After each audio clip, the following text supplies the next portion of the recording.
अस्सलाम वालेकुम वरहमतुल्लाहि वबरकातुहू। दोस्तों आऊं अली हसन अब्बासी ऐं अॼु करे मुंहिंजो चैनल पहिरियों दफ़ो ॾिसी ऐं ॿुधी रहिया आहियो त बराए महिरबानी मुंहिंजे चैनल खे सब्सक्राइब कंदा, बेल आइकन खे क्लिक कंदा, जेकर मुंहिंजी ऑडियो पसंदि अचे त उनखे लाइक कंदा ऐं कमेंट बॉक्स में पंहिंजी राय खां आगाह कंदा। किताब जो नालो आहे लोक कहाणियूं, जुल्द टियों, परियुनि, देवनि, जादूगरनि, डाइणियुनि ऐं नजूमियुनि जूं ॻाल्हियूं। मुरतब डॉक्टर नबी बख्श खान बलोच, छपाईंदड़ सिंधी अदबी बोर्ड जाम शोरो सिंध, छापो 5 जनवरी 2014 ईस्वी। हिन ॻाल्हि जूं 3 रिवायतूं। विचोले तालके हाला मां काज़ी नूर मोहम्मद, लाड़ तालके बदीन मां शेख मोहम्मद सुमार ऐं उत्तर तालके ककड़ मां अहमद खान आसिफ खां मिलियूं। कहाणी आहे डाइण ऐं 7 चोर। हिकिड़ा 7 चोर हुआ जे हमेशह पंहिंजे ॻोठ जे आसपास पिया चोरियूं कंदा हुआ। हिकिड़े भेरे पाण में सलाह कयूं त छो न हाणी देश जी चोरी छॾे परदेस जूं चोरियूं हली कजनि। उहा रिथ रिथे हीअ 7 ई यार पंहिंजे देश मां निकिरी झंग मोह करे उथी हलिया। सॼो ॾींहुं झंग झाॻियाऊं पर खाधे लाइ कुझु बि नसीब न थियुनि। आख़िर सिज लथे महिल थकिजी हिकिड़े घाटे वण जे हेठां सुम्ही रहिया। घड़ी बि कान गुज़री त ओचितो हिकिड़ी थुल्ही मतारी ॿकरी अची संदनि अॻियां बीठी। हिननि खे उञ ऐं बुख बि ॾाढो हलाक कयो हो। सो ख़्यालु कयऊं त छो न ॿकरीअ खे ॾुही खीर पी हियांव झल करे सुम्ही रहूं। उहो फ़ैसिलो करे हिननि ॿकरीअ खे झलियो ऐं हिकिड़ो ॼणो वेठो खेसि ॾुहणु। ॿकरीअ हिननि 7 ई चोरनि लाइ 7 वटा खीर जा ॾुहाया। चोर खीर जा वटा पी रॼ थिया। पोइ ॿकरी हिकिड़े वण सां ॿधी पाण सुम्ही पिया। मॼाण उहा ॿकरी का डाइण हुई जा शकिल बदिलाए आई हुई। तंहिं आधीअ राति गुज़रण बाद हिकिड़ो चोर उॻी छॾियो।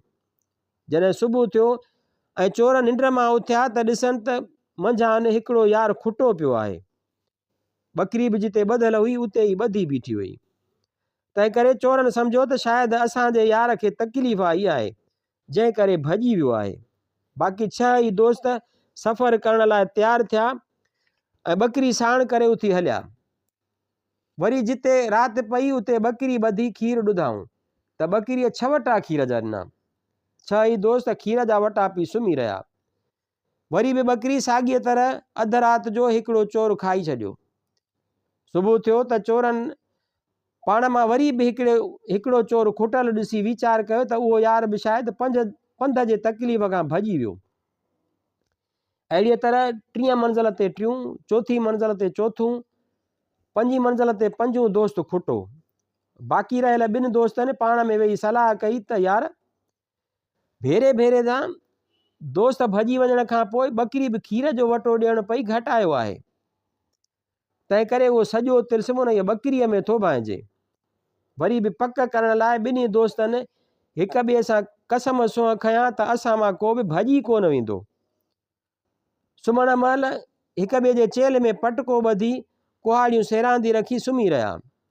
उन लाइ त जे हिकिड़ो भॼंदो त ॿिए खे ज़रूरु सुजाॻी थींदी। डप में वीचारनि खे निंड ई न अचे। अखियूं पूरींदे पटींदे अध राति थी वई। निंड बि अची वरायुनि सो सुम्ही रहिया। कामल थी त ओचितो हिकिड़े चोर खे छिक ते सुजाॻी थी। जां खणी ॾिसे त मार ॿकरी संदसि दोस्त खे चेल ताईं ॻीही वई आहे। डप में चेल में ॿधल पटके खे कुहाड़ीअ सां वढे उथी भॻो। डाइण जो हिन खे भॼंदे ॾिठो सां यकदमि चोर खे गिड़काए हिन जे पुठियां काहे पई। चोर खे भॼंदे भॼंदे अची सुबुह थियो। थकिजी बि पियो हो। सो ॿी का वाह न ॾिसी डोड़ी हिकिड़े वण ते चढ़ी वियो। डाइण बि छा कयो जो लेटी पेटी ॿकरीअ मां हिकिड़ी सुहिणी औरत बणिजी वण हेठां बीही रोअण ऐं पार कढण लॻी। कज़ा सां उन मुल्क जो बादशाह बि रैयत जी ख़बरचार लहण लाइ सौदागरनि जे वेस में घुमंदो फिरंदो अची उतां निकितो। हिकिड़ी सुहिणी ज़ाल खे रोअंदो पिटींदो ॾिसी वधी आयो ऐं अची खांसि ख़बर पुछियाईं।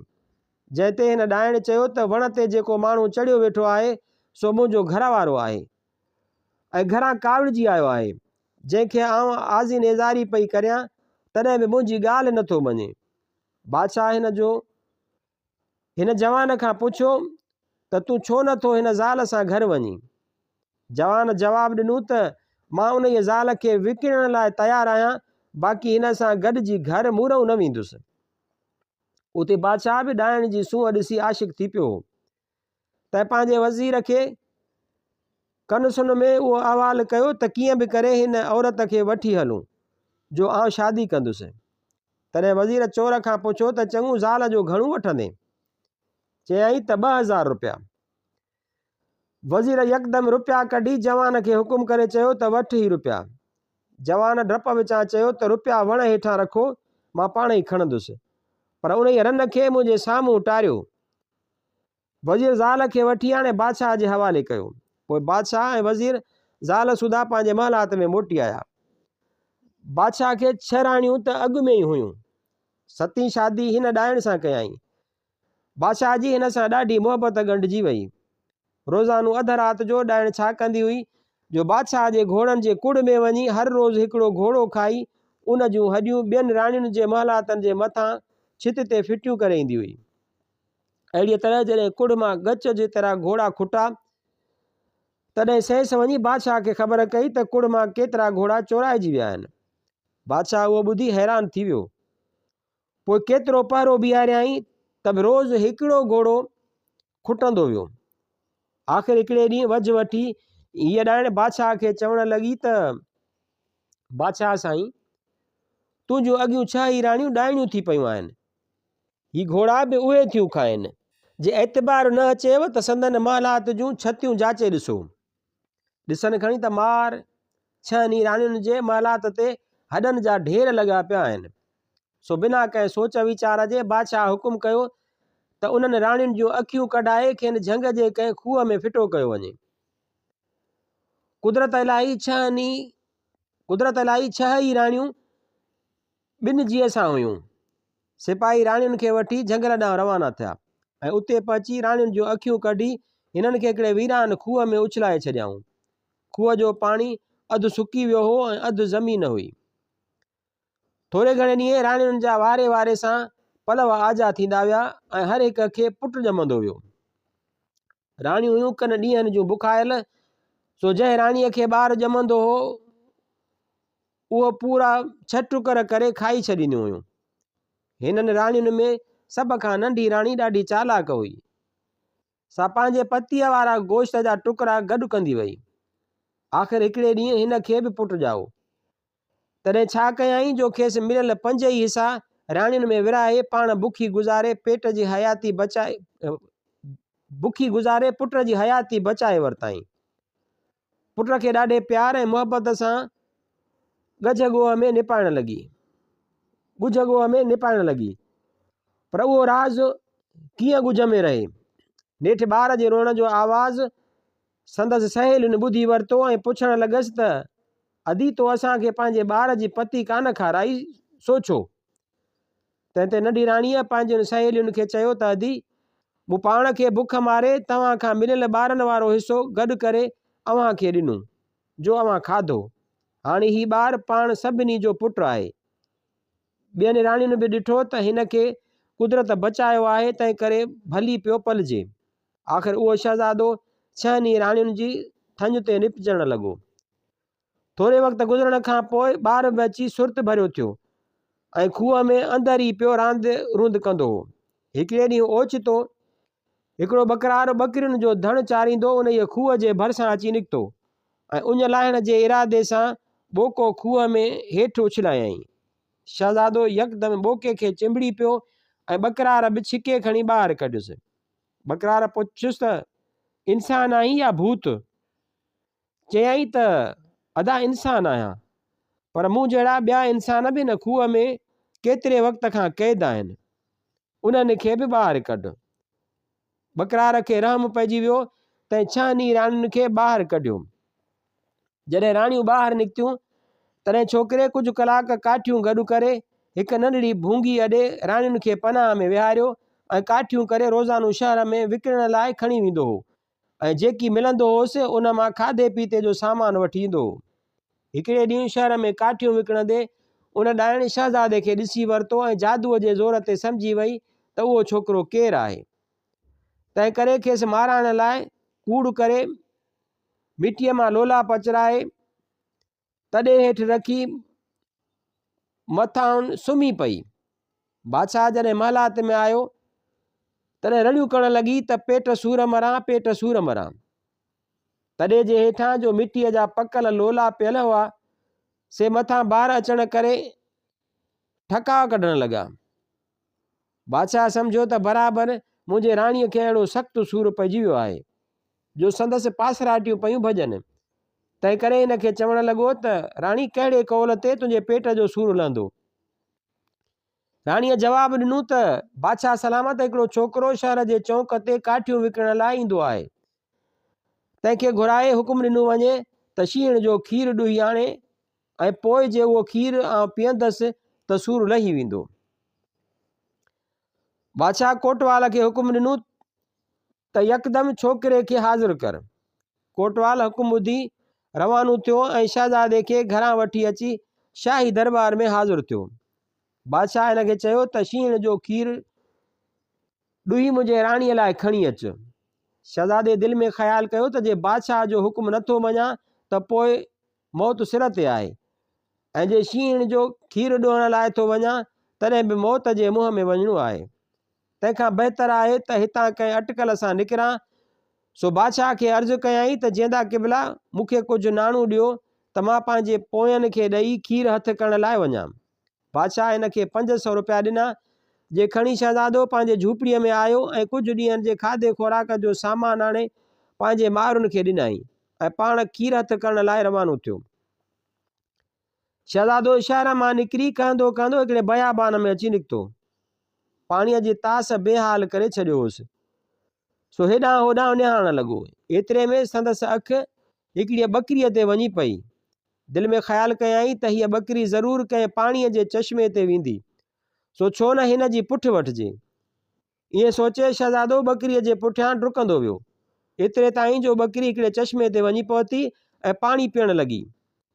शहज़ादे बि पाणी पी उञ लाथी ऐं हिकिड़े वण जे हेठां सुम्ही पियो।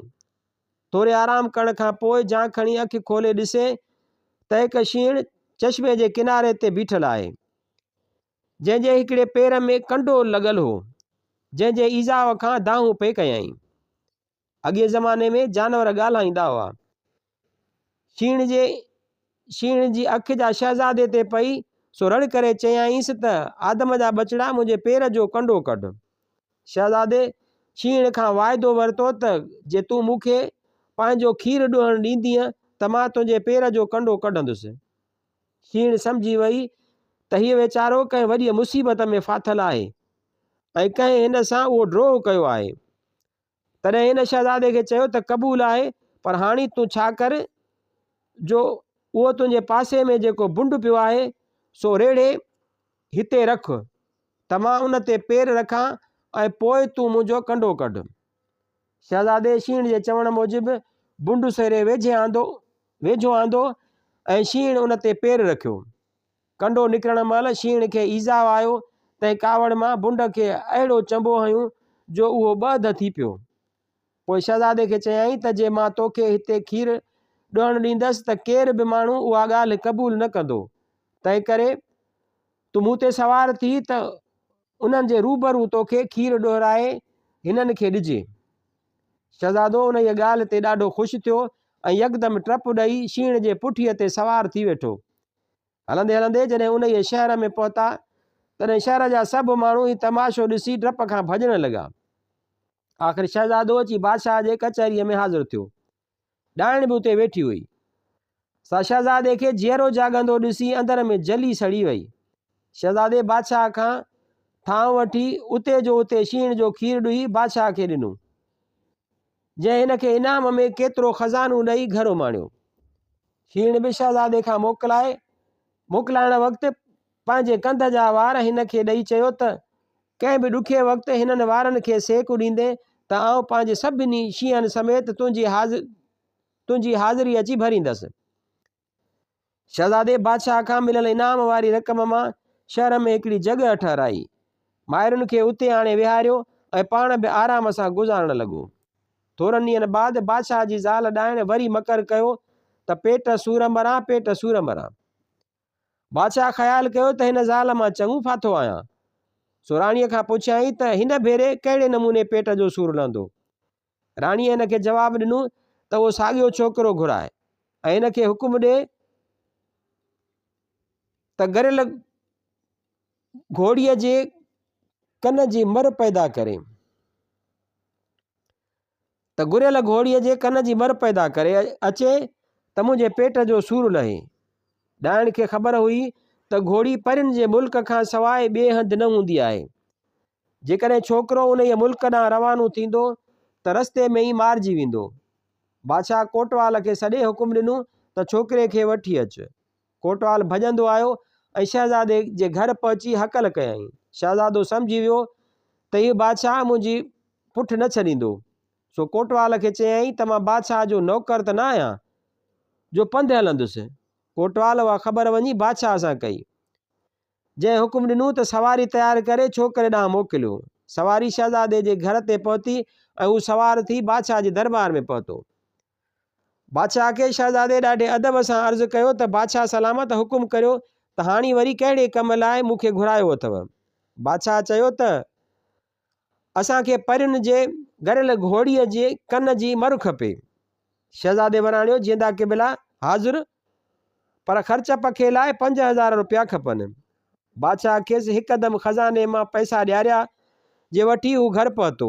हिन वञण शर्त पंहिंजे माइरुनि लाइ खाधे खुराक जो बंदोबस्तु कयो ऐं कुझु पैसा पाण सां वाट जे समर लाइ खणी माइरुनि खां मोकिलाए उथी पंधु पियो। शहज़ादो कहंदो कहंदो झर झंग बयाबान लताड़ींदो आख़िर हिकिड़े ॾींहुं कंहिं बाग़ में अची पहुतो। छा ॾिसे त हिकिड़ो राकास फ़क़ीरी लिबास में गहरी निंड में सुतो पियो आहे। शहज़ादो आहिस्ते आहिस्ते करे हिन खे भीड़ूं ॾियणु लॻो। थोरनि ॾींहंनि खां पोइ राकास जी निंड खुली पई ऐं आदमबूई करे पुकारणु लॻो। शहज़ादो बि नाना नाना करे राकास खे चिंबिड़ी पियो। तंहिं ते राकास हिन खे चयो त जे नाना नाना न करी हा त आहुर जेॾा दाणा करे छॾियई हा, हाणे घुर जेकी घुण हुजई। शहज़ादे चयो त ख़ुदा ताला जो ॾिनो सभु कुझु आहे, फ़क़ति गरियल घोड़ीअ जे कन जी मर घुरिजे। राकास उहा ॻाल्हि ॿुधी यकदमि सम्झी वियो त हीउ कंहिं ड्रोह हेठि आयल आहे। तंहिं करे शहज़ादे खे ॾाढो सम्झायईं त भाउ उहो ॾुखियो कमु आहे, तुंहिंजी ऐं मुंहिंजी हाजत न आहे जो उहो कमु करे सघूं। पर शहज़ादे जे घणे सताइण ते आख़िर राकास हिन खे चिठी लिखी ॾिनी त हितां थोरे पंध ते मुंहिंजो भाउ रहंदो आहे, उनखे वञी इहा चिठी ॾे, पोइ हू पाण ई तुंहिंजी मदद कंदो। शहज़ादो राकास खां मोकिलाए रवानो थियो ऐं कहंदो कहंदो अची उन इहे ॿिए राकास वटि पहुतो ऐं हिन खे बि नाना नाना करे चिंबिड़ी वियो ऐं समूरो हाल साणसि करे भाणस वारी चिठी बि हिन खे ॾिनई। ख़त पढ़ी राकास ख़ुशि थी ऐं शहज़ादे खे दिलासो ॾिनई त सुभाणे तुंहिंजे कम जो बंदोबस्तु कबो। राकास खे शहज़ादे जी हालत ते ॾाढो रहम अची वियो,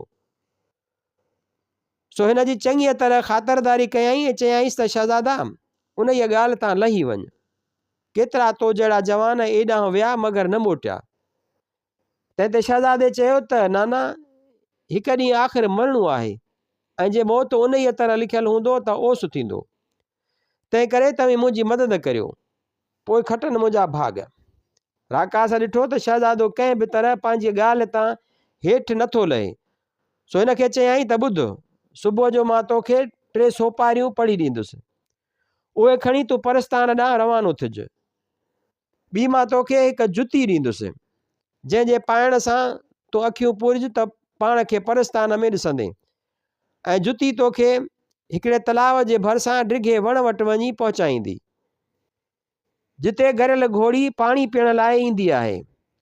पर शहज़ादा ध्यानु ॾेई ॿुध, मतां घोड़ीअ ते चढ़ी छा कजईं जो बीठल वण ते चढ़ी वेही रहिज। जॾहिं घोड़ी पाणीअ ते अचे तॾहिं हिकिड़ी सोपारी पाणीअ में उछलाइज। सोपारीअ उछलाइण सां घोड़ी गुम थी वेंदी। तंहिंखां पोइ ॿी सोपारी तलाव में उछलाईंदे त हाथी, शींहं, बगड़नि ऐं ॿियनि झंगली जानवरनि जा आवाज़ तोखे ॿुधण में ईंदा। तूं को बि डपु न करे वण ते पुख़्तो वेठो रहिज। वरी 15 मिंटनि खां पोइ 3 सोपारी तलाव में उछलाइज।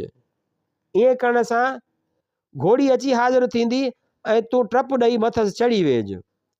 पोइ जेका मर खपई सा घोड़ीअ जे कन मां कढी वठिजो। शहज़ादे उहे सभु ॻाल्हियूं ॿुधी दिलि में रखियूं ऐं सुबुह जो 3 सोपारियूं राकास खां पढ़ाए जुती वठी पाती त अची उन मुल्क खां निकितो। आख़िर उहो तलाउ ऐं वण नज़र आयुसि, टप ॾेई वण ते चढ़ी वञी वेठो। खन कान गुज़री त घोड़ी तलाउ ॾे ईंदे नज़र आयसि। हिन बि राकास जे चवण मूजिबि सोपारियुनि खां कमु वरितो। जीअं राकास सम्झायो होसि, पहिरीं सोपारी उछलाइण सां घोड़ी गुम थी वई। ॿी सोपारी उछलाइण सां जानवरनि जूं रड़ियूं ऐं तूफ़ान शुरू थी वियो ऐं 3 सोपारी उछलाइण सां घोड़ी वरी अची तलाउ ते बीठी। शहज़ादो यकदमि टप ॾेई घोड़ीअ ते चढ़ी वेठो ऐं संदसि कन मां मर कढणु लॻो। जेतिरी हिनखे घुरबी हुई सा कढी, पोइ छा कयईं जो राकास वारी जुती पाए अखियूं खणी पूरे त साॻे राकास वटि अची पहुतो। शहज़ादो कुझु ॾींहं उन वटि महिमान थी रहियो, उन खां पोइ मोकिलाए संदसि भाउ वटि अची रहियो, जंहिं बि हिन जी ख़ातिरदारी कई। आख़िर हिन खां बि मोकिलाए पंहिंजे मुल्क में अची सहिड़ियो। होॾां कोटवाल बादशाह जे हुकुम मूजिबि शहज़ादे जे अचण जी ख़बर रोज़ानो संदसि घरां पुछणु ईंदो हो। हिकिड़े ॾींहुं कोटवाल खे ख़बर पई त शहज़ादो अची वियो आहे, सो ॾोली वठी आयो ऐं हिन खे ॾाढी इज़त सां बादशाह वटि वठी आयो। बादशाह शहज़ादे खे ॾाढी इज़त ॾिनी। हू बि बादशाह सां निहायत अदब सां पेश आयो, छाकाणि त बादशाह संदसि पीउ हो। जा ख़बर शहज़ादे खे हुई मगर बादशाह खे न हुई। किसो कोता बादशाह शहज़ादे खां गॾियल घोड़ीअ जी मर वठी हिन खे इनाम इकराम ॾेई पोशाक पाराए रवानो कयो ऐं मर वञी पंहिंजे राणीअ खे ॾिनाई। जा घोड़ीअ जे कन जी मर सुञाणे अंदर में सड़ी पची वई त हीउ छोरो परियुनि जे मुल्क मां बि बची आयो, सो अंदर में घाट घणींदी रही त कीअं बि उन छोकिरे खे मारायां। आख़िर हिकिड़ी तजवीज़ सुझी आयसि त छो न शहज़ादे खे नांगनि जे मुल्क में मोकिलिजे, जिते नास थी वञे। सो 2-3 हफ़्ता रखी वरी मुंहुं कयईं त पेट सूर मरां। बादशाह खे जो ख़बर पई त राणीअ खे वरी बि पेट में सूर पियो आहे, सो ॾाढी ॻणती वठी वियसि त हाणे छा कजे। अहिड़ी निभागी रन सां वास्तो पियो आहे, जंहिं मुंहिंजे अॻियुनि राणियुनि खे बि माराए छॾियो।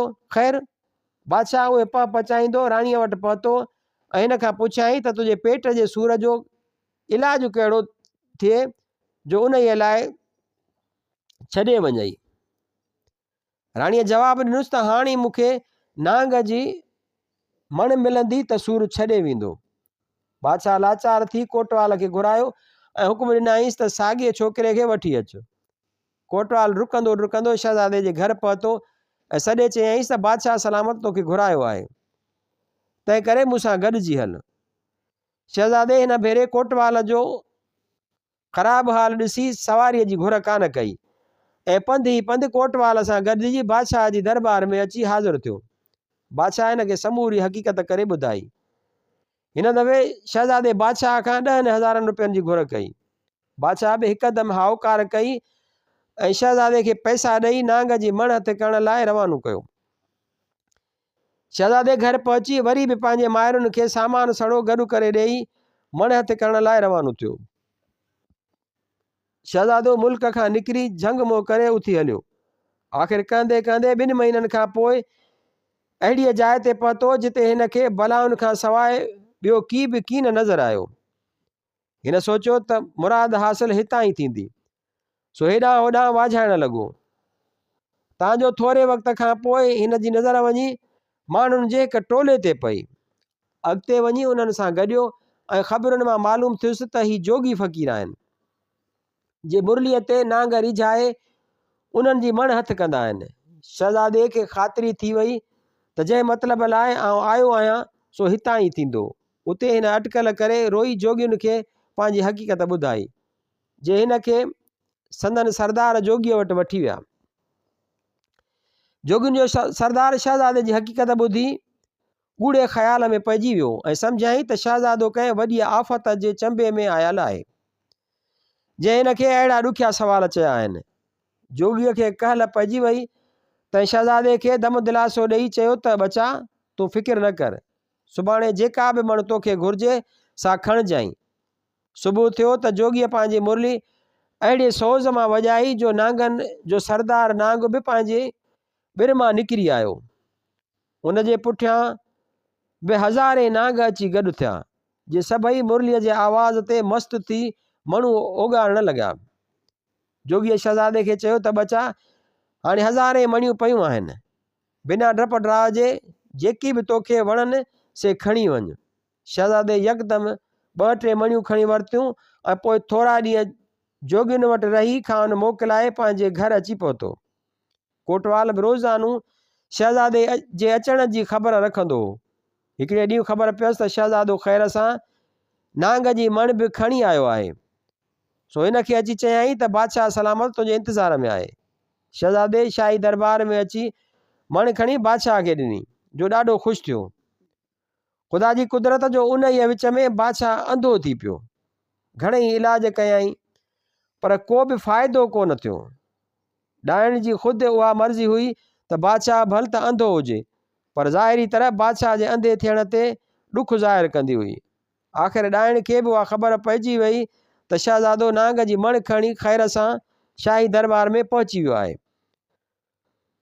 सो सिट सिटियाईं त बादशाह ज़रूरु उहा मण खणी ईंदो, पर मूंखे जो शहज़ादो माराइणो आहे, तंहिं करे छो न उन छोरे खे पंहिंजनि माइटनि ॾांहुं मोकिलियां, जिते उहे खेसि मारे खाई खपाए छॾीनि।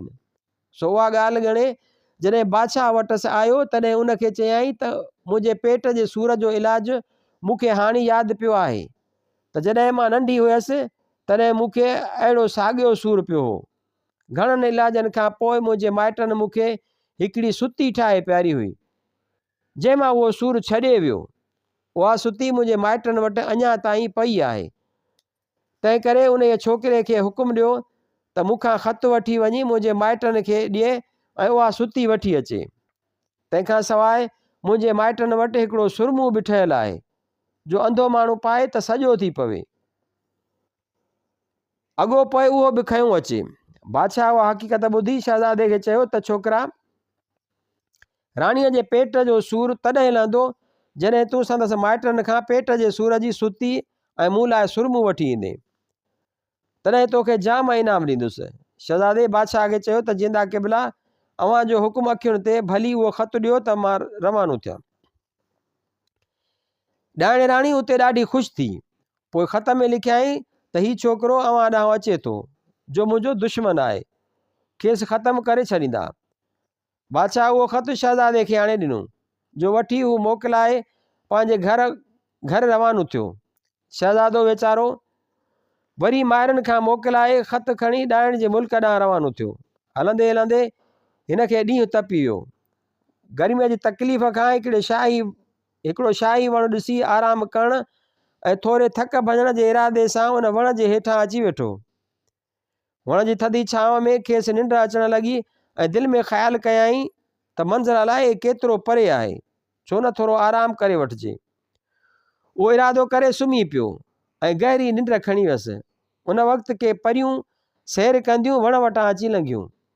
झांखणी ॾिसण त हिकु सुहिणो नीगर वण हेठां गहरी निंड में सुतो पियो आहे। सो यकदमि हेठि लही आयूं ऐं हिन जी तलाशी वठणु लॻियूं। तलाशीअ मां खेनि ॿियो की बि की न हथायो, फ़क़ति पटके जे पलांद में हिकिड़ो ख़त ॿधल हथ आहिनि। परियूं ख़त खणी पढ़नि त लिखियो पियो आहे त हिन चिठी आणींदड़ छोकिरे खे यकदमि मारे छॾिजो।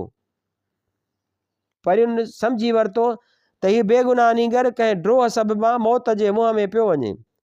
सो उहो ख़त फाड़े ॿियो ख़त लिखियाऊं, जंहिंमें हीअ लफ़्ज़ लिखियाऊं त हीउ छोकिरो मुंहिंजो पुटु आहे, खेसि अंधनि खे सॼे करण जो सुरमू ॾींदा ऐं घणी इज़त ॾेई वापसि कंदा। पोइ उहा चिठी शहज़ादे जे पटके जे पलांद में ॿधी पाण रमंदियूं रहियूं। थोरीअ देरि बाद शहज़ादो निंड मां सुजाॻ थी ऐं मंज़िल ते पहुचण लाइ तयारी कयाईं। पंधु कंदे कंदे अची ॾाइणियुनि जे मुल्क में पहुतो। ॾाइणियुनि जो शहज़ादे खे परियां ईंदे ॾिठो से खेसि खाइण लाइ ॾंद करटींदियूं डोड़ंदियूं आयूं। का चवे त मुंहिंजो शिकार आहे, का चवे त हज़रत सुलेमान मुंहिंजे लाइ शिकार मोकिलियो आहे। पर शहज़ादे छा कयो जो यकदमि पटके जे पलांद मां चिठी छोड़े खेनि साम्हूं कई। ॾाइणियूं चिठीअ पढ़ण खे लॻी वयूं जॾहिं चिठी पढ़ी पूरी कयाऊं तॾहिं का चवे त मुंहिंजो पोटो आयो आहे, त का चवे मुंहिंजो सौटु आयो आहे, ऐं का वरी चवे त मुंहिंजो मासात आयो आहे। अहिड़ीअ तरह शहज़ादे खे झटे वयूं, पोइ वठी वञी घर में विहारियाऊंसि। केतिरा ॾींहं त शहज़ादे जी हर हिकु ॾाइण पे महिमानी कई। घणी ख़ातिरदारीअ खां पोइ शहज़ादे हिननि खे चयो त मुंहिंजे कम जो बंदोबस्तु करियो, जो मां हाणे वञण वारो आहियां। पर ॾाइणियुनि चयुसि त तूं असांजी भेण वटां आयो आहीं, जे तोखे जल्दी मोकिलींदियूंसीं त उहा छा सम्झंदी त मुंहिंजे पुट मां अहिड़ियूं कक हुयूं जो 2-4 ॾींहं महिमानी बि न करे सघियूं। तंहिं करे अञा बि कुझु ॾींहं तरसी असांजी महिमानी खाई पोइ वञिजो। ईअं चई शहज़ादे खे तरसाए छॾियाऊं। ॼाणी रोज़ानो शिकार ते वेंदियूं हुयूं, घर में हिकिड़ी पोड़ीअ खे छॾे वेंदियूं हुयूं। शहज़ादो उते वेठो पोड़ीअ सां दिलि विंदराईंदो हो। हिकिड़े ॾींहुं जंहिं अंदाज़ में कबूतरियूं ॾिसी शहज़ादे उन पोड़ीअ खां पुछियो त नानी, हिते कबूतरियूं घणियूं छो आहिनि? पोड़ीअ जवाबु ॾिनुसि त बा पंहिंजे कुटुंब जो साहु हिननि में पियल आहे। उते शहज़ादो सॼी ॻाल्हि सम्झी वियो ऐं ख़्यालु आयुसि त जंहिं ॾाइण खेसि हिन मुल्क में मोकिलियो आहे, छो न उनजो साहु हथु करियां। सो वरी पुछियईं त अम्मा जो साहु छा में आहे? जवाबु मिलियुसि त हिन ॻाढ़ी कबूतरीअ में। शहज़ादे पुछी पक करे घड़ीअ खन खां पोइ वझु वठी उन कबूतरीअ खे छॾे बाक़ी सभिनी खे वठी हिकिड़ी संदूक में विझी खणी बाहि ॾिनई। त अहिड़ी ॾाइणियूं जे जिते हुयूं से तिते मरी वियूं। वठी बाहि ॾिनई त हड़ई ॾाइणियूं जिते हुयूं से तिते मरी वियूं। बाक़ी मानस जे साह वारी कबूतरी ऐं अंधनि खे सॼे करण वारो सुरमू खणी घर ॾांहुं रवानो थियो। शहज़ादो जॾहिं घर पहुतो तॾहिं पहिरियां ई बिस्मिल्लाह करे सुरमू पंहिंजे 6 माइरुनि खे अखियुनि में विधाई त सॼियूं थी पयूं। जे हेतिरनि सालनि जा ॾुख घड़ीअ साहित में विसारे धणीअ जा लख शुक्राना बजा आणण लॻियूं। ॿिए ॾींहुं सुबुह थींदे ई शहज़ादो सुरमू खणी बादशाह जी महलात ॾांहुं रवानो थियो।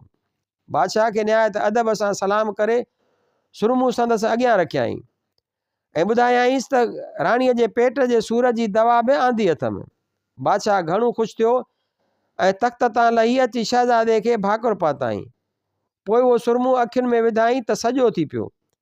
हिकारी शहज़ादे जा शुक्राना मञणु लॻो। उन बाद शहज़ादे खां पंहिंजी राणीअ जी दवा घुरियाईं। उन ते शहज़ादे चयसि त बादशाह सलामत, दवा खाइण जी तरकीब जी मूंखे ख़बर आहे, तंहिं करे उहा आउं पाण राणीअ खे खाराईंदुसि। बादशाह उहा ॻाल्हि क़बूल करे खेसि महलात में राणीअ वटि वठी आयो। राणी शहज़ादे खे सलामत ॾिसी हेकारी जली वई, पर ॿाहिरियूं बनूं रखी हिन खां पुछियाईं त छोकिरा दवा आंदई? हिन चयो त हाओ। पोइ छा कयाईं जो उहा कबूतरी कढी बादशाह ऐं राणीअ खे ॾेखारियईं। राणी कबूतरी ॾिसी अजब में पइजी वई ऐं दिलि में चयाईं त हाणे छोकिरो मूंखे ज़रूरु मारींदो। सो ॾंद करटे हिन ॾांहुं वधणु लॻी।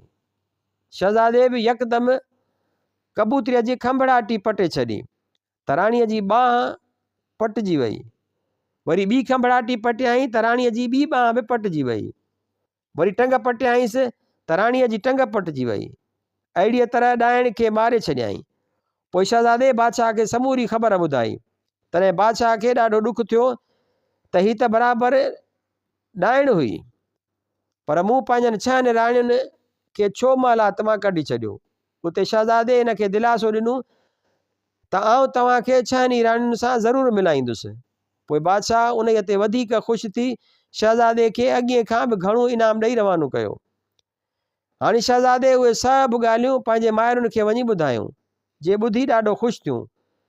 शहज़ादे जी सॻी माउ जा सभिनी राणियुनि में नंढी हुई त पंहिंजे पुट खे चयो त अबा तूं वञी बादशाह खे दावत ॾेई अच त असीं पाण ई थियूं बंदोबस्तु करियूं।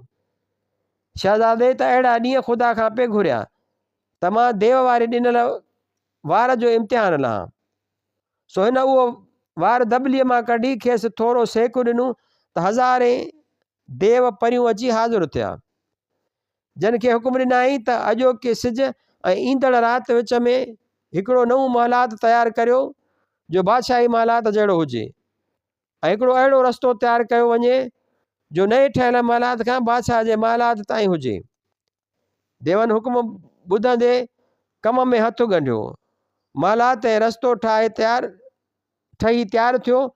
उन विच में शहज़ादो बादशाह ॾांहुं रवानो थियो ऐं उनखे वञी अर्ज़ु कयई त जिंदा क़िबला अवी सुभाणे सुबुह जो मुंहिंजी दावत पंहिंजे सिपाह सूदी क़बूल करियो।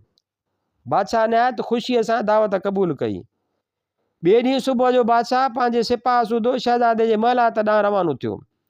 शहज़ादे महिमानीअ लाइ 70 अछियूं तयारु कराए